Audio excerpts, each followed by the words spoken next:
सत्वेषु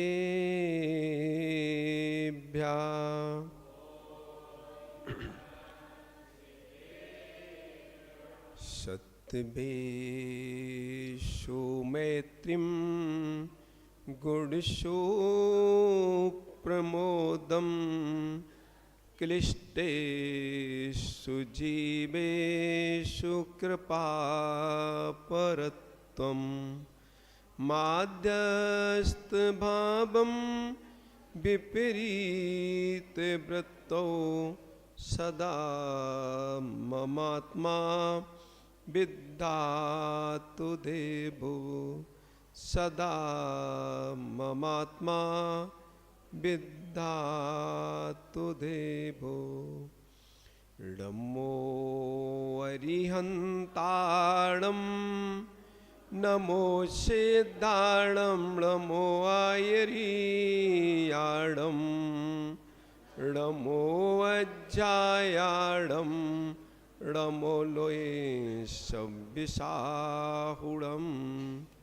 बोलिए पंच परमेष्टि भगवान की, देवादिदेव श्री आदिनाथ भगवान की, मूल नायक 1008 श्री पार्श्वनाथ भगवान की, वर्तमान शासन नायक श्री वर्धमान स्वामी की, आचार्य भगवान श्री कुंद कुंद स्वामी महाराज की, आचार्य भगवान श्री समंत बस स्वामी महाराज की, आचार्य भगवान गणाचार्य श्री ब्राक सागर जी महाराज की, चर्या श्रोमणी अध्यात्म योगी पट्टाचार्य गुरुवर श्री विशुद्ध सागर जी महाराज की, 3 कम 9 कोटि मुनराजों की, पर्युषण महापर्व की, द्वादशांग चिन्वाणी माता की,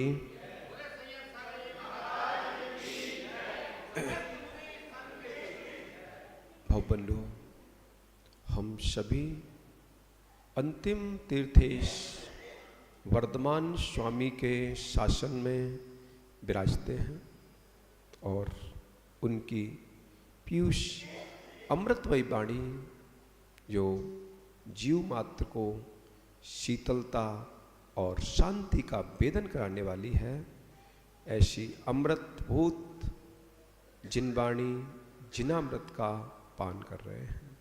जयवंत हो नमोस्तु शासन, जयवंत हो वीतराग श्रवण संस्कृति, जयवंत हो अहिंसामयी परम धर्म, जहाँ प्रत्येक भव प्राणी अपनी सम्यक साधना के द्वारा, सम्यक पुरुषार्थ के द्वारा भव के छेद करके, भव के दुखों का छेद करके अपने परम सुख निसहज आनंद को प्राप्त कर सकता है।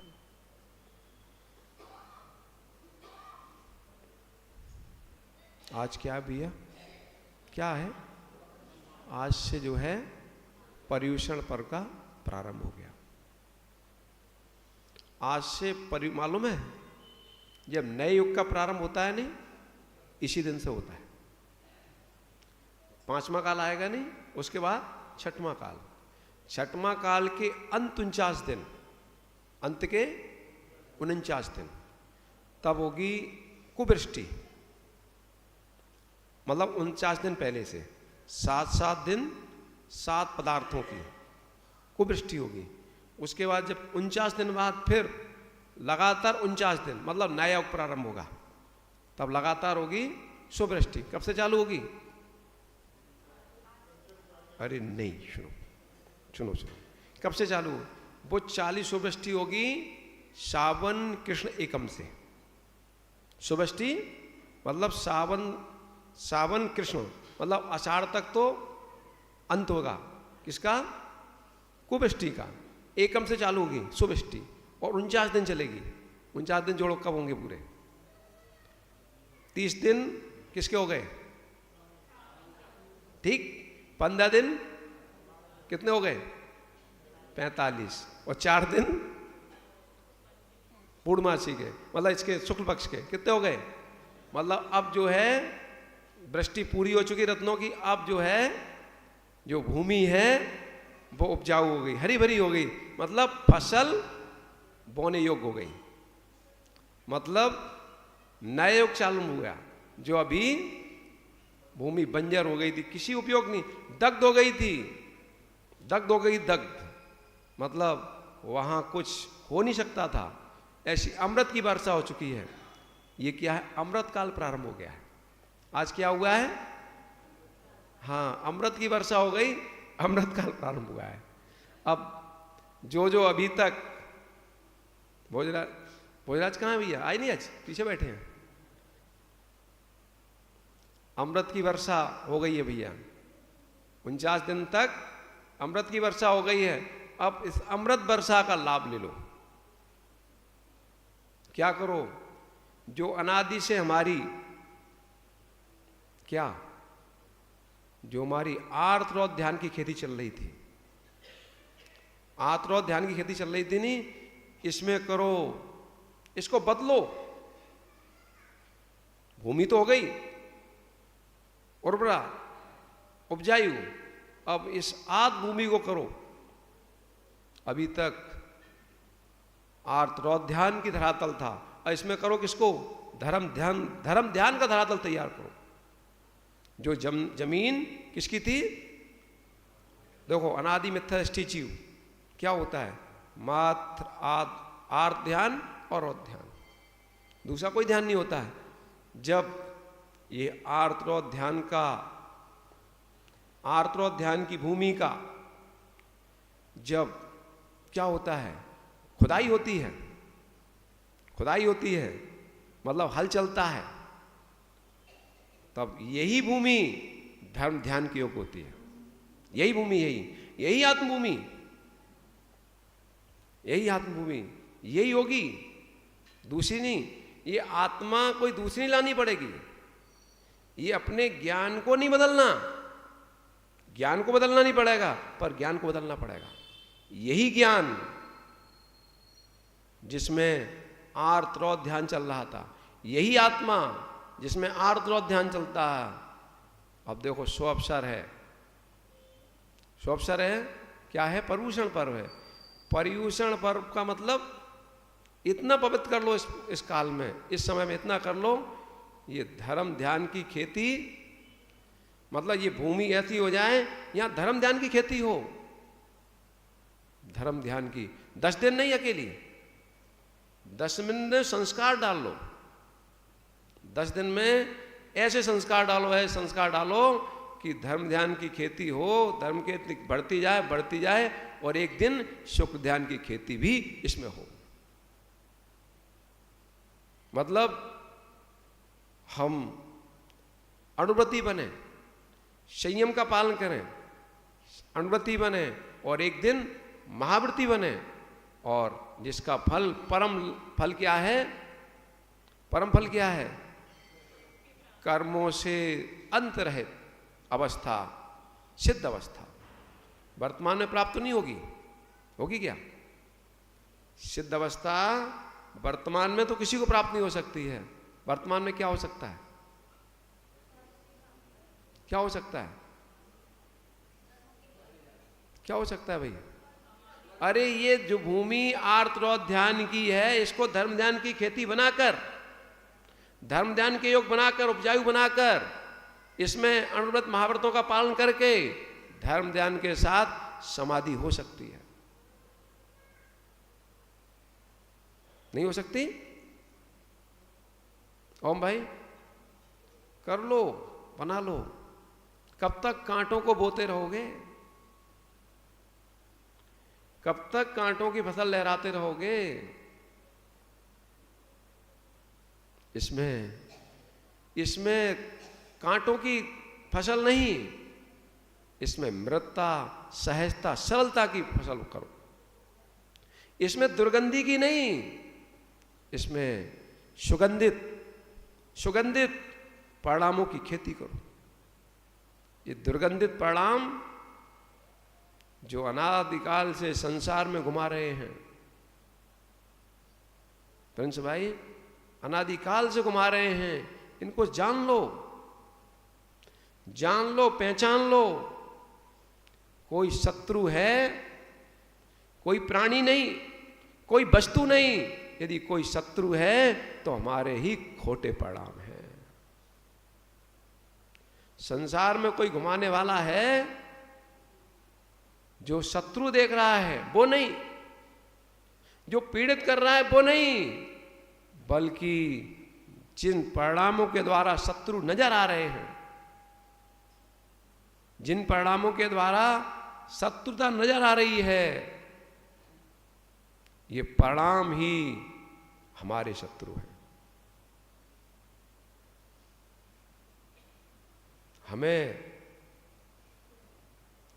हमें शत्रुओं को नहीं बदलना है।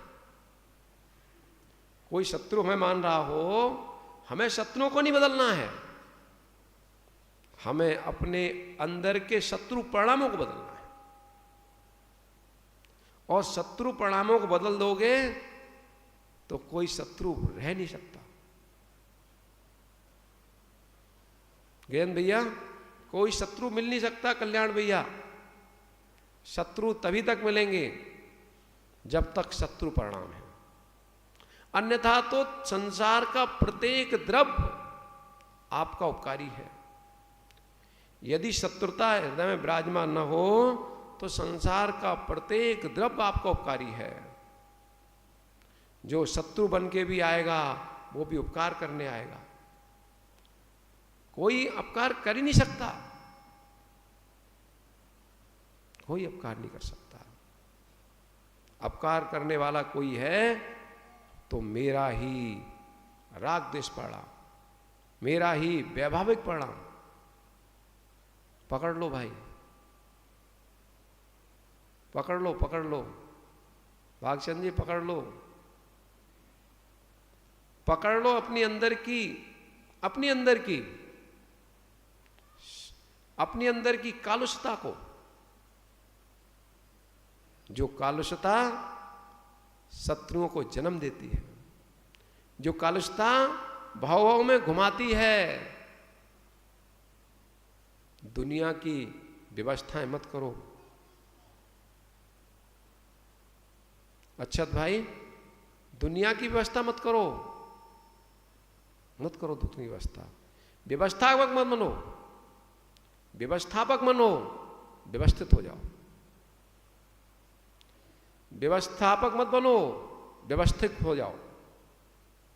व्यवस्थापक बनोगे तो रोना पड़ेगा, व्यवस्थापक बनोगे तो कभी फूलते दिखोगे, कभी रोते दिखोगे। जो जो व्यवस्थापक बनते हैं कभी तो फूलते हैं, कभी रोते हैं। जब नाम होता है अरे आनंद आता है।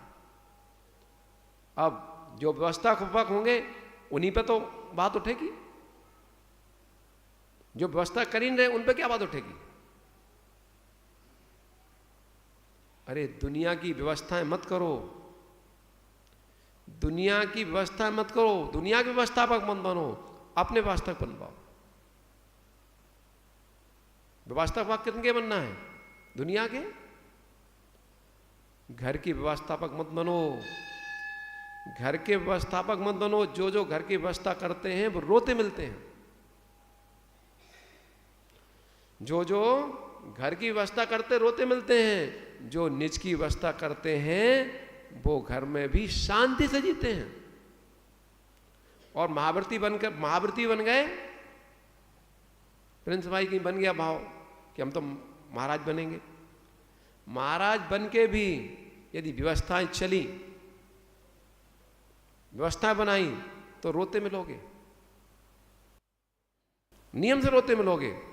और भाव बन गया कि नहीं, दुनिया को मैं क्या संभालूं, मैं अपने को संभालूंगा, तो आनंद में मिलोगे।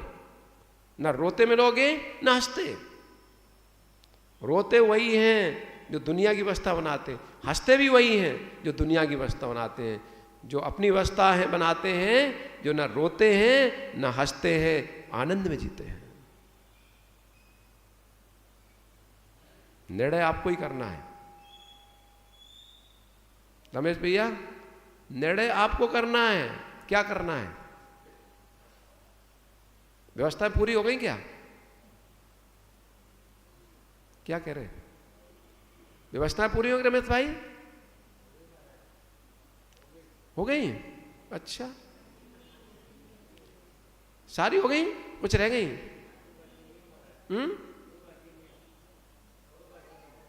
सारी व्यवस्था पूरी हो गई। तो आगे अब क्या करना है? किसका? आत्म ध्यान का। तो कैसे करोगे?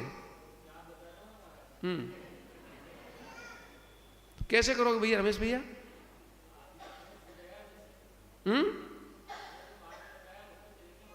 कौन सा मार्ग? अब देखो, मार्ग पर चलना है तो अणव्रती भी बनना पड़ेगा, महाव्रती भी बनना पड़ेगा। तो बनना है, मतलब अभी अभी अभी अभी व्यवस्था पूरी नहीं हुई। रमेश भैया अभी गड़बड़ हो गया फिर तो। व्यवस्था पूरी हो गई क्या? अच्छा अच्छा। अरे क्यों परेशान हो? देखो सुनो, इतना विश्वास होना चाहिए। कितना? कि मैं जिन शासन की, अपने कुल की आन बान को स्वच्छत रखूंगा, उसमें दोष नहीं लगना लूंगा। आ जाओ आप, तो क्या विकल्प? इतना विश्वास नहीं है अपने ऊपर? इतना विश्वास है ना, तो क्या विकल्प है? एबीसीडी सीख जाओगे। एबीसीडी नहीं सीख जाओगे आप तो महान महान ग्रंथों को पढ़ना सीख जाओगे। यदि व्यवस्था रह गई है तो बात अलग है। यदि व्यवस्था कोई बनानी रह गई है तो अलग बात है, क्योंकि बाहर से तो कह देते हैं व्यवस्था कुछ भी नहीं करनी, सारी व्यवस्था हो गई, पर अंतरंग में देखो भैया, व्यवस्था अंतरंग में देखो, अंतरंग में कितना राग चल रहा है। पोते की व्यवस्था करनी होगी, पोता है कि नहीं है? कोई नहीं है, पोता होगा नहीं, तो व्यवस्था नहीं करनी। अच्छा ठीक, अच्छे ज्ञानी है, ठीक। अब देखते हैं भैया, व्यवस्थाएं मत बनाओ, व्यवस्थित हो जाओ। व्यवस्थाएं मत बनाओ, व्यवस्थित हो जाओ। धर्म क्या है? धर्म है क्या? धर्म क्या है? बद्धु स्वभावो धम्मो। धर्म क्या है? अरे इतनी बात समझ में आता सब काम हो जाए। जो वस्तु का स्वभाव है वही धर्म है। आपका स्वभाव क्या है? आपका क्या है? ज्ञान दर्शन, बस। और क्रोध करना स्वभाव नहीं है? स्वभाव है कि नहीं? ये स्वभाव है कर्मच, ये विभाव स्वभाव है, ये क्या कहो, ये औदैहिक भाव है। ये क्रोध कसाय क्या है? क्रोध, मान, मायाचारी लोभ, ये क्या है? ये औदैहिक भाव है, नहीं है आत्मा का स्वभाव। ये संयोगज भाव है, नहीं है आत्मा का स्वभाव, फिर भी स्वभाव है। नहीं आत्मा का स्वभाव, फिर भी आत्मा का स्वभाव, क्योंकि ये पुद्गल में नहीं होते, ये धर्मद्रव्य में नहीं होते, अधर्म द्रव्य में नहीं होते, आकाश में भी नहीं होते, काल में भी नहीं होते। किस में होते हैं? चेतन आत्मा में। इसलिए आत्मा ही का धर्म है, फिर भी आत्मा का धर्म नहीं है। क्यों नहीं है? क्योंकि ये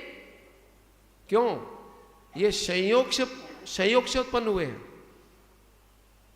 जो क्रोधादि कषाय हैं किससे उत्पन्न होती हैं? संयोग से।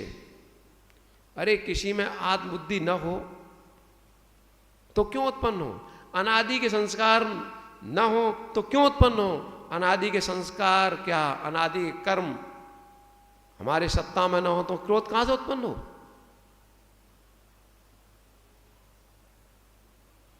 क्रोध उत्पन्न हुआ है जिस दिन कर्मों का अभाव हो जाएगा। अनादि संबंध है। संसार में कब से हम? अनादि से। कभी ऐसा काल नहीं आया जब कर्म हमारे पास न हो।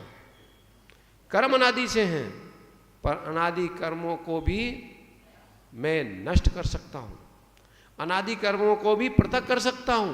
कर्म तो नष्ट नहीं होंगे, पृथक करना ही नष्ट करना है। मैं अपने आत्मा में जो राग द्वेष प्रवृत्तियां चल रही हैं, इनका अभाव कैसे होगा? कर्मों के अभाव पृथक करने से।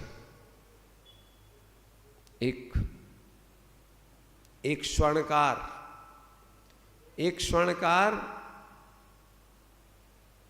स्वर्ण पाषाण को क्या बना देता है? स्वर्ण पाषाण को शुद्ध सोना बना देता है। कौन? एक स्वर्णकार। कब बना पाएगा? कब बना पाएगा? अरे तपाएगा तो बाद में, तपाएगा तो बाद में, पहले तो बताओ क्या होगा। अरे सुनो, यदि स्वर्ण पाषाण में स्वर्ण नहीं देख पाया, पारखी नहीं हुआ, तो स्वर्ण कहां निकाल पाएगा? पहले स्वर्ण पाषाण में स्वर्ण को देखता है, तब तपाता है। तपाएगा तब? कब तपाएगा? जब स्वर्ण पाषाण में स्वर्णत्व को देख लेगा।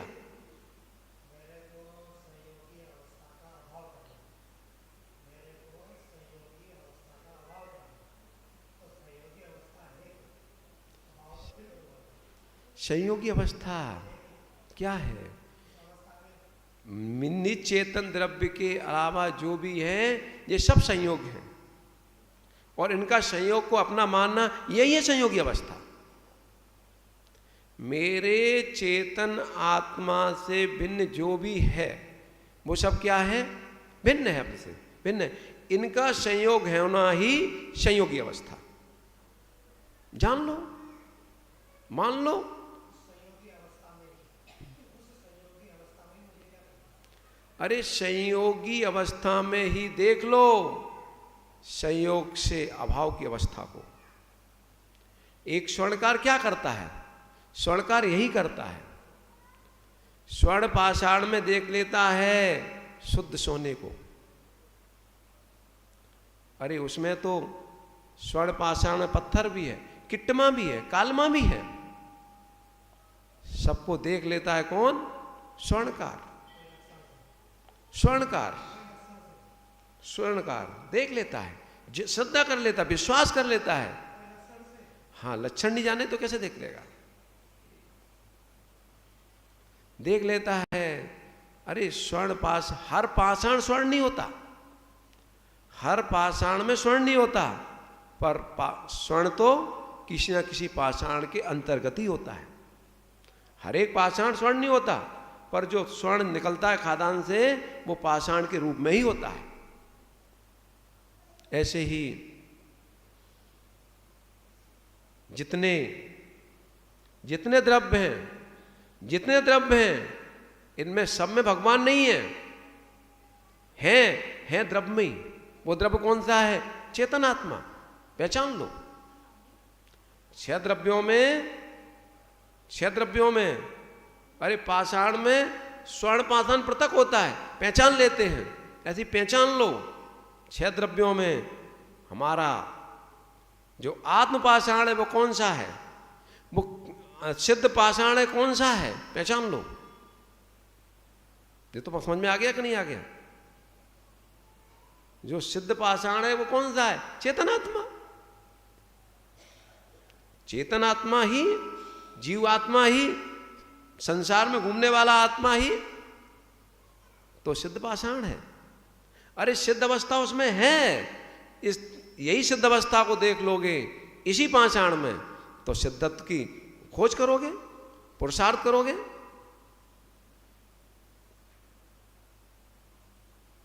संयोग देखो, संयोग जो भी होते हैं उनका वियोग होता है। संयोग जो भी होते हैं उनका वियोग होना नियत है। वियोग तो होगा, नियम से होगा, धीरे धीरे होगा, पर होगा जरूर। पर आप क्या करते हो? वियोग होता है पर वियोग होने नहीं देते। गजानन भाई, वियोग होता है, संयोग का वियोग होता है पर होने नहीं देते आप। ये घर भी छूटेगा, जिस घर में आप रह रहे हो वो घर भी छूटेगा, पर आप छोड़ने नहीं देते।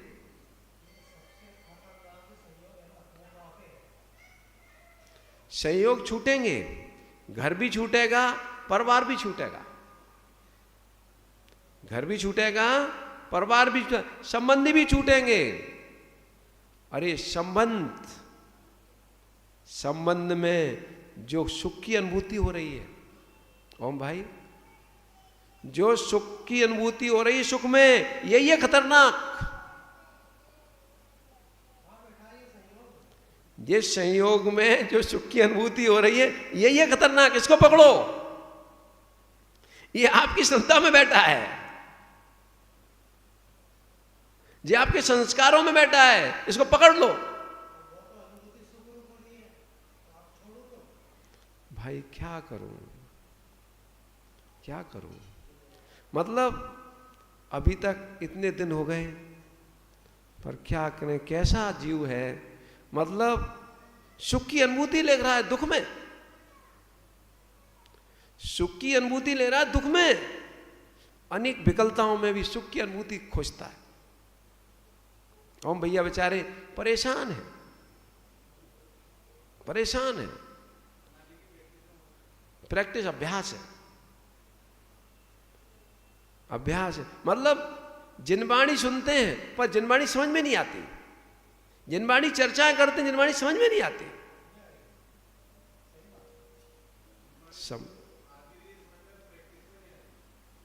अरे अभी समझ में ही नहीं आई है।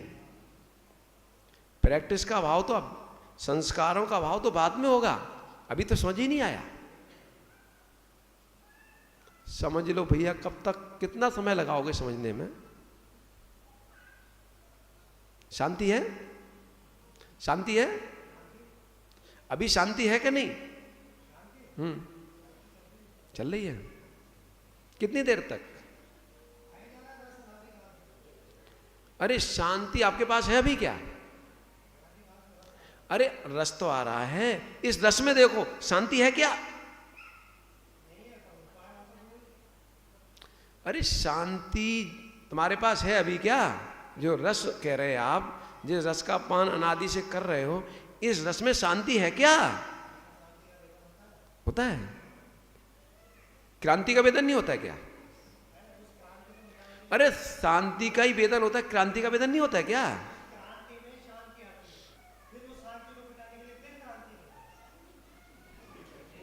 करो क्रांति। अब क्रांति से शांति कभी आई है क्या? इतना तो समझदार हो आप। ठीक है, लगे रहो, करते रहो क्रांति। देखो देखो, जब तक क्रांति क्रांतिभूत नहीं दिखेगी, जब तक क्रांति क्रांतिभूत नहीं दिखेगी, शांति शांतिभूत वेदन नहीं होगा, तब तक क्रांति चलती रहेगी। क्रांति में, क्रांति को क्रांति स्वीकार नहीं करोगे तो, और शांति को शांति स्वीकार नहीं करोगे, तब तक क्रांति चलेगी। ये संसार सब क्रांतियां हैं। संयोग क्या है? क्रांति है, क्रांति, सब क्रांति है, सब क्रांति है। देखो आप, अरे देख लो भाई, देख लो आप, अभी तुम सोच लो, अभी सोच लो, कोई दिक्कत नहीं, आज से व्यापार करना बंद, ठीक है? क्या चिंता करना, शांति आ जाएगी। आज से व्यापार करना बंद, क्या करना हमें? रोटी मिलेगी हमें, क्या टेंशन, भोजन तो मिल ही जाएगा, क्या चिंता? तो शांति आ जाएगी। और कहीं चिंता सताई, अरे आप देखो, जितना जितना संयोगों से दूर हो निर्णय करके, उतनी शांति आएगी। निर्णय करके, निर्णय करके, निर्णय करके, जितने संयोगों से दूर होते हो निर्णय करके, उतनी शांति आती है। और दूरी नहीं बनाओगे तो अशांति है। करो निर्णय, बढ़ो आगे। देखो सुनो, अभी निर्णय करके आए आप, अभी निर्णय करके आए हो आप, यहां बैठने का, यहां बैठने का निर्णय करके आए हो। सभा मंडप में निर्णय करके आओगे मैं बैठूंगा, अरे विकल्प घर के छोड़ के आए हो घर पे, इसलिए शांति से बैठे हो। करेगा ही नहीं है। इसलिए शांति, अब शांति मिली कि नहीं मिली? तो ऐसे ही निर्णय करो, ऐसे ही निर्णय करो। क्या इसमें ऐसे ही निर्णय करो, ये जितने संयोग हैं, अभी संयोग छोड़ के आए कि नहीं छोड़ के आए? ऐसे जितने संयोग हैं सब अशांति को पैदा करने वाले हैं। कर लो निर्णय। हाँ हाँ, जैसा निर्णय करके जिनवाणी सुनने आए हो, ऐसा निर्णय जिनवाणी को अपने घटाने पर कर लो। जैसे छोड़ के आए हो नहीं, ऐसी घटाओ जिनवाणी। सर्वक प्रभु ने जो कहा है, अरे ये भी तो कहा है, जिनवाणी स्तुति का अभ्यास करोगे तो शांति मिलेगी। जब स्तुति का अभ्यास करने में शांति मिलती है, एक बात सत्य है नहीं, तो परिग्रह से आकुलताएं को दूर करके भी शांति मिलेगी।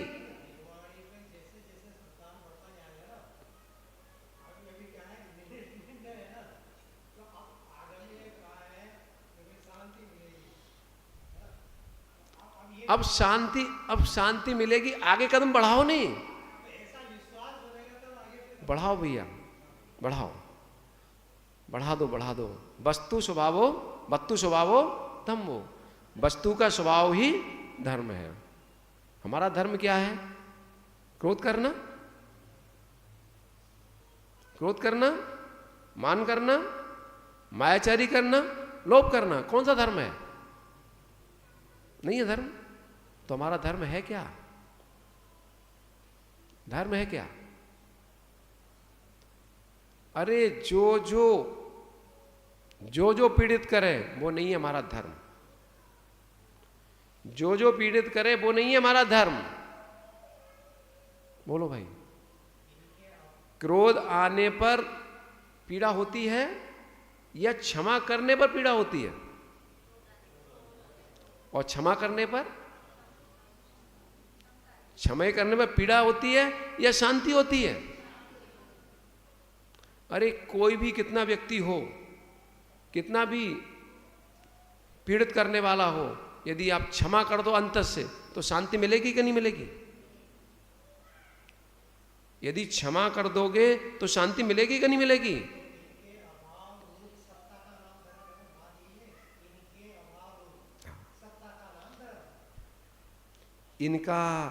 इनका अभाव हो जाएगा तो स्वभाव प्रकट हो जाएगा। स्वभाव प्रकट हो जाएगा, और स्वभाव तो धर्मभूत ही होता है। जो पर सत्ता का अभाव रूप स्वभाव प्रकट होता है, वही है धर्म, वही हमारा धर्म।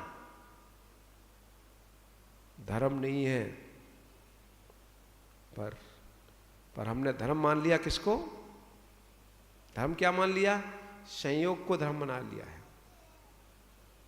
संयोग को धर्म मान लिया, संयोगों को धर्म मान लिया है। इसलिए झगड़ पाते हैं, इसलिए लड़ पाते हैं। लड़ते क्यों हैं? झगड़ते क्यों हैं? मुंह बात क्यों होता है? दूसरे के लिए खोटा चिंतन क्यों होता है? बोलो भाई। क्योंकि हमने संयोगों में सुख खोज लिया है, संयोगों में सुख मान लिया है, जबकि यही है दुख का मूल। यही है दुख का मूल, यही है दुख का मूल। जान लो, पहचान लो दुख के मूल को। दुख का मूल पर पदार्थ नहीं होते, दुख का मूल पर पदार्थ नहीं होते। कौन होता है दुख का मूल? पर दुर्म में आत्मबुद्धि। आत्मबुद्धि ही राग द्वेष बुद्धि पैदा करते हैं। देखो, मोहिनी कर्म ना हो, मोहिनी कर्म ना हो तो आत्मबुद्धि प्रकट ना हो, और आत्मबुद्धि प्रकट ना हो तो राग द्वेष नहीं हो सकते। और राग द्वेष को कौन करता है? ये चेतन आत्मा। क्यों करता है? क्योंकि पर में आत्मबुद्धि है, मोहिनी कर्म है। पर ये नहीं है आत्मा का धर्म। ये नहीं है आत्मा का धर्म। आत्मा का धर्म तो इन सब से शून्य है।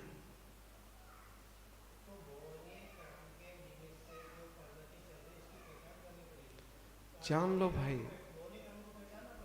जान लो, बिल्कुल पहचानो, सबको पहचानो। मोहिनी कर्म को जानो। अरे मोहिनी कर्म के विपाक में जो परिणति हो रही है, मोहिनी कर्म के सद्भाव में जो परिणति हो रही है, वही तो है राग द्वेष की परिणति। राग द्वेष की परिणति कोई भिन्न नहीं है।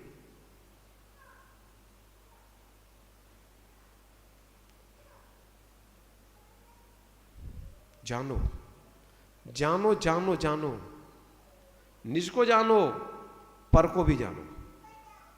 भोजराज जी, जानो, जानो, जानो, निज को भी जानो, पर को भी जानो। मानो, मानो, निज को भी मानो, पर को भी मानो। निज को निजभूत मानो, पर को परभूत मानो। निज को भी जानो, पर को भी जानो। जो जैसा है उसका वैसा मान लो।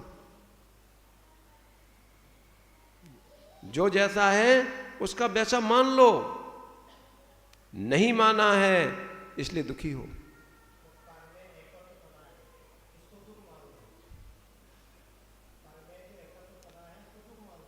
पर में एकत्व पना ही तो दुख दे रहा है। पर को पर जान लो तो एकत्व भाव का भाव हो जाएगा। पर को पर मान लोगे, निज को निज मान लोगे, एकत्व भाव का भाव हो जाएगा। न मानना ही एकत्व भाव का सद्भाव है। नहीं टूटेगी। अब दुनिया की कहानियां देखो आप। कोई देह के पोषण में धर्म मानता है, कोई देह के पोषण में धर्म मान रहा है, कोई देव के शोषण में धर्म मानता है। कोई कहता है बस, कोई क्या करता है, दिन भर भूखे रहे और रात में, दिन भर तो भूखे रहे, रात में क्या चल रहा है। मतलब सारे जीवों की, मतलब जीव नहीं दिख रहे। दिन में तो क्या कर लिया, उपास व्रत कर लिया, रात में जीव नहीं दिख रहे हैं, जीवों का हनन हो रहा है, वही भोजन बन रहा है। अथवा दिन भर तो उपास कर लिया, अरे दिन में उपवास है आज, पर क्या अन्न नहीं खाएंगे, क्या चलेगा, फलाहार चलेगा, कंद खा रहे हैं। अनंत अनंत जीवों को, पिंड को खा रहे हैं कि हमारा उपवास। एक जीवों का खा रहा है, वो कह रहा है उपवास। एक क्या कर रहा है, एक पिंड को खा रहा है, कह रहा उपवास। अरे भाई, कि मात्र भूखे रहना उपवास नहीं है। मात्र भूखे रहना उपवास नहीं है। उपवास का मतलब क्या होता है, उपधन, जो आत्मा के पास उपस्थित हो, निवास करे, उसका नाम क्या है, उपवास। उपवास है ही नहीं है। उपवास होता तो कषायों को समन करता, उपवास होता तो जीवों की रक्षा करता, अपने पास उपस्थित होना है नहीं तो जीवों की रक्षा करता। ये एक भी नहीं है उपवास। उपवास करो, उपवास करो, उपवास करो। उपवास में शरीर सूखेगा, पर शरीर सूखने के साथ कषायों को भी सूखना चाहिए। उपवास किसके लिए, अरे उपवास इसलिए करेंगे, इसलिए अरे इंद्रियों में आसक्ति कम होगी, विषय भोगों की भावना नहीं होगी, इसलिए उपवास। ऐसा नहीं है, उपवास कर लिया, उपवास चल रहा है, अब अगले दिन प्रोग्राम बन रहा है, अब क्या क्या मिलेगा, अब कल क्या क्या मिलेगा। 10 दिन को उपवास कर लिए, अब क्या क्या होगा कल। अब प्रोग्राम चल रहा है, मस्ती में चल रहा है, कल क्या क्या मिलेगा खाने को। अब पूछते हैं माँ क्या क्या बनाए, ये बनाओ, ये बनाओ। मतलब 4 दिन पहले से प्रोग्राम बन गया, भैया ये बनाना, ये बनाना। अरे भाई, जब उपवास किया है, उपवास किया है तो आकांक्षाओं को भी करो उपवास। आकांक्षाओं को उपवास करो, उपवास। यदि आकांक्षा को पास नहीं किया तो क्या हुआ? अभी तो 10 दिन उपवास कर लिया, 11वें दिन कुछ भी भक्त शबक कुछ भी लाओ लाओ। अरे जैसे 10 दिन संयम में रहने का अभ्यास बनाया है, अरे 10 दिन में 11वें दिन भी क्या हो? संयमित भोजन। संयमित का मतलब शुद्ध प्राचुक भोजन। शुद्ध प्राचुक भोजन मतलब जगना चाहिए विवेक, मतलब ऐसा जहां जीवों का ऐसा भोजन जो जीवों को घात से उत्पन्न न हो, जीवों की रक्षा के साथ बने। नहीं तो कुछ भी लाओ, नहीं तो क्या होता है, लोग ऐसा कहते हैं नहीं, पर्यूषण होते हैं फिर बाजार बहुत चलता है, मार्केट बहुत चलती, खाने पकौड़ी वाले बहुत चलती दुकानें। वो क्या है, अब उपास हो गया, अब सुबह सीधे कहाँ? नाश्ते की ठेली पे, नाश्ते की दुकान पे। अरे भाई, लोग भी क्या कहते हैं, भैया अब उपवास कर रहे हो, उपवास कर रहे हो, उपवास तो करना ही, उपवास तो करो, घर में बनवा लो। अगर तुम्हें बनवाने की इच्छा है तो घर में बना लो, किसी चाट मत खेलना जाना। यदि बनाने की इच्छा भी है, बनवाने की इच्छा भी है, तो चाट के ठेले पर नहीं जाना, इतना तो बना ही लो। किसी चाट के ठेले पर जाके पाड़ना मत करना। हाँ, नहीं, चाट के ठेले पे जाके पाड़ना करो, चाट के ठेले पाड़ना मत करना, घर पे ही कर लेना। ज्यादा इच्छा हो तो कम से कम लोग में तो अप्रभावना नहीं होगी, घर में कर लेना। परंतु और ये उपवास किसके लिए? हमारी इंद्रियों का निग्रह हो, हमारे कषायक भाव को निग्रह हो। क्रोध, क्रोध आज कौन सा दिन है भाई? उत्तम क्षमा। उत्तम क्षमा का है मतलब कोई शत्रु समझे, कोई शत्रु माने, पीड़ित करने आ जाए, फिर भी कषाय उत्पन्न न हो, क्रोध उत्पन्न न हो। कोई अपमान कर दे, फिर भी क्रोध उत्पन्न न हो। कोई धन हरण कर भी ले जाए, तब भी क्रोध उत्पन्न न हो। ये उत्तम क्षमा है किसकी? मुनराजों की। उत्तम क्षमा किसके पास है? मुनराजों को। पर ऐसा नहीं है, आप भी अपनी योग्यता के अनुसार कषायों का शमन कर ही सकते हो, करता ही है। भेद विज्ञानी है, निरंतर कषायों का उपशमन में लगा है, जानता है संसार का कोई द्रव्य नहीं हमारा, संसार का कोई भी द्रव्य नहीं है हमारा। जो संयोग हो गए हैं वो वियोग होंगे, और जब वियोग होगा तो दुख को ही देके जाएगा, सुख को नहीं देके जाएगा। निर्णय है, इस निर्णय की ताकत ही उसके पास है कि अनेक विकलताओं में, अनेक संकल्प विकल्पों में भी शीतलता का आनंद लेता है। अनेक विकल्पों में शीतलता मिलती है किसको? भेद विज्ञानी को। नारकों का नारकी कहां है? नरकों में नारकी है। यदि भेद विज्ञानी है, एक क्षण के लिए कष्ट का भाव नहीं है, एक क्षण के लिए दुख का भाव नहीं है, फिर भी शांति नहीं है उसके पास। क्या कल्याण भैया, शांति है कि नहीं? अशांत होने पर भी शांत रहता है। कौन? भेद विज्ञानी। क्योंकि उसको अंतस में दिख रहा है, अंतस में दिख रहा है ये अशुभ कर्म भी जाएंगे। करेगा, 100% करेगा। सम्यक्ता चरण काम करेगा, क्या संदेह? करेगा, शीतलता का वेदन करेगा, नियम से करेगा, इसमें संदेह नहीं करना। अरे जिसने एक चौकड़ी का अभाव किया, एक चौकड़ी करेगा, 2 चौकड़ी किया, 2 अभाव किया, 2 चौकड़ी, 3 चौकड़ी का अभाव करेगा, त्रिकालिक करेगा, करेगा। अरे 3 चौकड़ी का अभाव तो है ही, शुद्धोपयोग में होगा, विशेष का अनुभव करेगा, वो विशेष है। अरे शावक भी घर के विकल्पों में है, उलझा है, सम्यक दृष्टि है, पंचम गुण स्थान बढ़ती है, विकल्पों मिल जाए, विकल्प चल रहे हैं। अभी सामान्य अनुभव करेगा, वही भगवान की भक्ति करेगा, विशेष अनुभव करेगा, विशेष अनुभव करेगा, करेगा अनुभव। सामान्य तो त्रिकालिक है, अरे जो जैसा है वैसा अनुभव करेगा। तो धर्म का फल क्या है? सब धर्म, 10 लक्षण धर्म, सब धर्म करते नहीं। धर्म, धर्म क्या? धर्म क्या? धर्म क्या? जो अपने स्वभाव को प्राप्त करा दे। धर्म क्या है? स्वभाव। हमारा धर्म क्या? जो हमारे धर्म को प्रकट करा दे। देखो हमारा धर्म क्या है? क्या है? ज्ञान दर्शन। और जो ज्ञान दर्शन को प्रकट करा दे वो ही हमारा धर्म, मनुष्य पर्याय का। चेतन आत्मा का धर्म क्या? संसार में घूमने वाले प्राणी का। संसार में घूमने वाले प्राणी का धर्म क्या?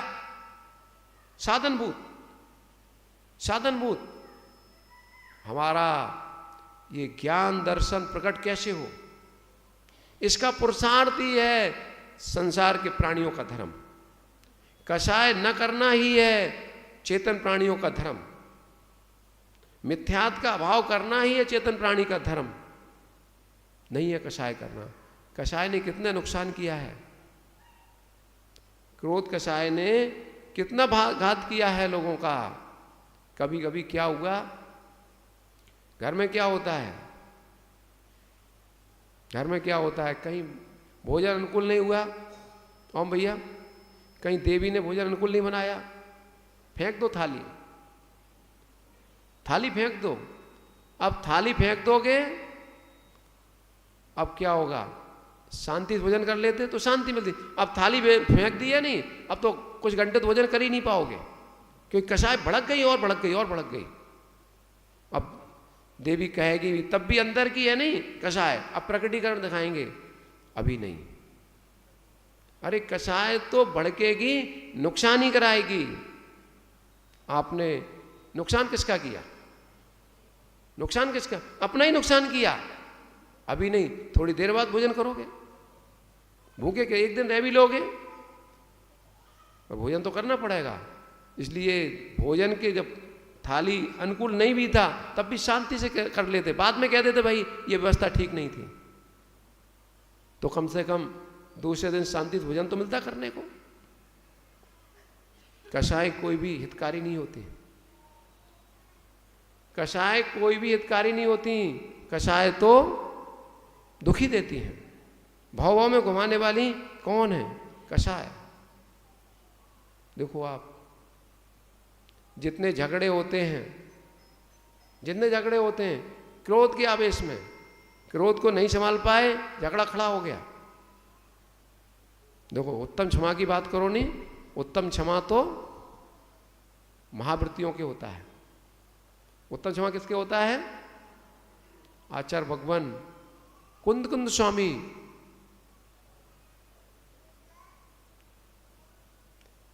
कह रहे हैं, किसमें? 10 धर्म की व्याख्या में क्या कह रहे हैं? क्योयपर्तिमित्तम वैरंग जदि हवेदि सखादम डाकुड़दि किची भी कोहम लस्सम क्षमा होदि धम्मोति। उत्तम क्षमा क्या है जान तो लो, क्योंकि उत्तम क्षमा ही आपको सुख प्रदान करेगी। क्योंकि क्रोध काल में शांति नहीं मिलती। शांति कब होती है? जब क्षमा धारण होती। चलो ठीक है, हो गया हो जाने दो, हो गया हो जाने दो, छोड़ो, तभी शांति मिलती है। जब तक भटकती रहती है तब तक शांति नहीं मिलती। तो क्या है, क्या कह रहे हैं आचार्य? क्रोध की उत्पत्ति का यदि साक्षात बहिरंग निमित्त हो, क्षमा क्या है? उत्तम क्षमा क्रोध की उत्पत्ति का साधन साक्षात उपस्थित हो, निमित्त उपस्थित हो, फिर भी जो तनिक भी क्रोध नहीं करता उसे कहते हैं क्षमा धर्म, उत्तम क्षमा धर्म। ऐसा उत्तम क्षमा धर्म किसके पास है? महावृत्तियों के पास है। और वही धारण कर सकते हैं। यद्यपि किंचित कदाचित वहां भी हो सकता है, परंतु इस परिणति को पुरुषार्थ प्राप्त करने के लिए पुरुषार्थ निरंतर लगे हुए हैं कि किंचित भी उत्पन्न न हो। किंचित उत्पन्न हो गया है उसके भी उपशम में लगे हैं। 3, उसमें भी 3 चौकड़ी का भाव हुआ नहीं, तो संजुलन रूप तो हो सकता है पर प्रत्याख्यान रूप नहीं, अप्रत्याख्यान रूप नहीं होगा, संजुलन रूप होगा, हो सकता है। तो इसको भी कम करने में लगे हैं। ये किसका धर्म है? आपका नहीं है? आपका नहीं है? अरे जान लो, हमारा भी धर्म है। आज हम महाव्रती भले ही नहीं बने, हमारा धर्म है। जब भी शांति होगी इसी से होगी, शीतलता इसी से होगी। क्रोध कसाय शांति नहीं देगी, क्रोध कसाय तो संसार में भमाएगी। अगर कोई शीतलता शांति देगा तो क्षमा धर्म ही देगा। अभी नहीं प्राप्त कर पाए, प्राप्त करने का भाव तो बनाओ। अभी नहीं, भाव तो बनाओ, नहीं तो क्या है, नहीं तो मनुष्य भाव का कोई सार नहीं।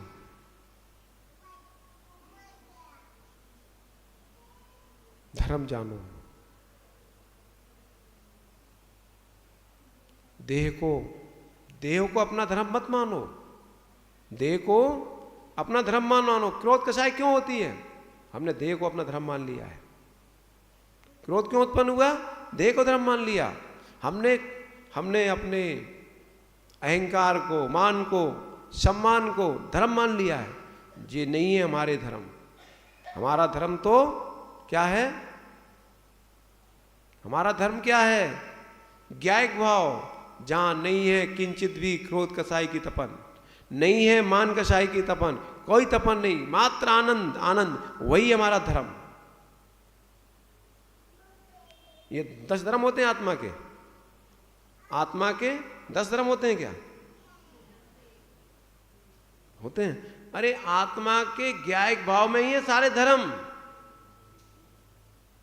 आत्मा का एक ज्ञायक भाव, उसमें सभी हैं धर्म, उसी में। इनको पहचानेंगे। एक स्वाद में है अनेक स्वाद, एक स्वाद में है अनेक स्वाद, फिर भी एक स्वाद। एक पकवान खाओगे कितने स्वाद आएंगे? एक ही आएगा, पर उसमें वस्तुएं तो बहुत डली हैं। व्यंजन अनेक हैं पर स्वाद कितने होंगे? एक। अरे स्वाद तो एक ही आता है, स्वाद तो एक ही आता है। कभी तीव्रता होती है, कभी मंदता होती है किसी की, तो उस गुण विशेष की अपेक्षा से कह देते हैं, पर स्वाद तो एकत्वभूत ही आता है। ठीक है कि नहीं है?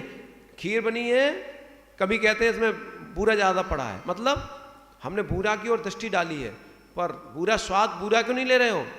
स्वाद तो पूरे खीर का ले रहे हो। समय हो गया भैया, हैं? उत्तम क्षमा शीतलता देती है। क्षमा शीतलता देती है। देखो, क्षमा धर्म वीरों का है, कायरों का नहीं। आपको क्या लगता है, यदि मैं किसी को उत्तर नहीं दूंगा, प्रतिकार नहीं करूंगा, लोग क्या कहेंगे? पर सत्य तो ये है, जो क्षमा नहीं धारण कर पाते ये कायर हैं, ये वीर नहीं है। जो वीर होते हैं, समझो आप, जो बलशाली होते हैं वो छोटी छोटी बात में नहीं भड़कते। जो कमजोर होते हैं छोटी छोटी बातों में भड़कते हैं। जो बलशाली होते हैं, अरे छोटा बच्चा है, उसको जरा सा आप टच करना परेशान हो जाएगा। कोई बड़ा युवा है, वो इतना परेशान नहीं होगा। क्यों? कि वीरत्व शक्ति है। जिसके पास जितना वीरत्व शक्ति होगी उतना नहीं भड़केगा। क्षमा किसके पास? अरे जितना महापुरुष होते हैं, महापुरुष नहीं भड़कते, और भड़कते हैं तो महापुरुष संज्ञा को प्राप्त नहीं करते। महापुरुष वो ही होते हैं नहीं भड़कते, और जो छोटे छोटे हैं तुरंत भड़क जाते हैं, ना उनकी भाषा समती कुछ भी नहीं। महामुनराजों की भाषा समती होती है, समती होती है, गुप्ती होती है, महाव्रत होते हैं।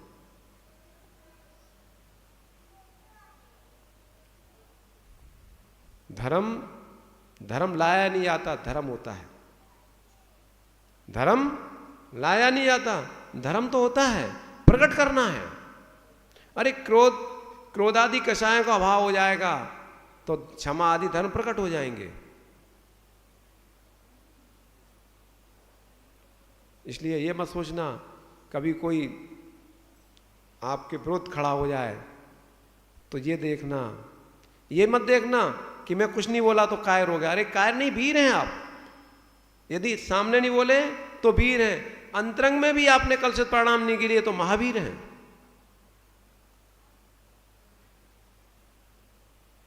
और यही हमारे मुक्ति का साधन है, यही मोक्ष का साधन है, यही मोक्ष का साधन है। क्योंकि कसाय तो अनंत बार की, कसाय तो अनंत बार की, पर जो क्षमा भाव था, बाय से नहीं, किसी भय से नहीं, किसी आशा से नहीं, अपने शांति के लिए जो क्षमा की वो अभी तक धारण नहीं की। हमें शांति मिल जाए, मतलब मैं कर्मों से मुक्त हो जाऊं, ऐसी क्षमा धारण नहीं की। इसे संसार में घूम रहे हैं। संसार में घुमाने वाली कौन है? क्षमा नहीं है। कौन है घुमाने वाला? कषाय हैं। और क्षमा भाव के दुखों का अभाव करने वाली है। कल क्या है? मार दो। देखो दिन तो ऐसे निकल जाएंगे। खोज करो, खोज करो, खोज करो, प्रारंभ कर दो। खोज मतलब खोज प्रारंभ कर दो। ये अनुकूल समय है, अनुकूल समय है। अनुकूल समय में अपनी आत्मा को भी अनुकूल बना लें। धर्म ध्यान के, खेती के अनुकूल बना लें। धर्म ध्यान, जो हमारी आत्मभूमि में धर्म ध्यान हो। करो पुरुषार्थ, क्योंकि बगैर पुरुषार्थ के नरक भी नहीं जाते, बगैर पुरुषार्थ के नरक भी नहीं जाते, स्वर्ग भी नहीं जाते, भगवान नहीं बनोगे। पुरुषार्थ तो चलेगा, पुरुषार्थ चल ही रहा है। इसलिए पुरुषार्थ करते हुए सम्यक पुरुषार्थ को जान लो, दिशा बदल दो, जिससे भाव में संसार में न घूमना पड़े और आप भी एक दिन सिद्ध शिला में विराजमान हो जाएं। बोलिए आचार्य विश्वेश्वर सागर जी महाराज की।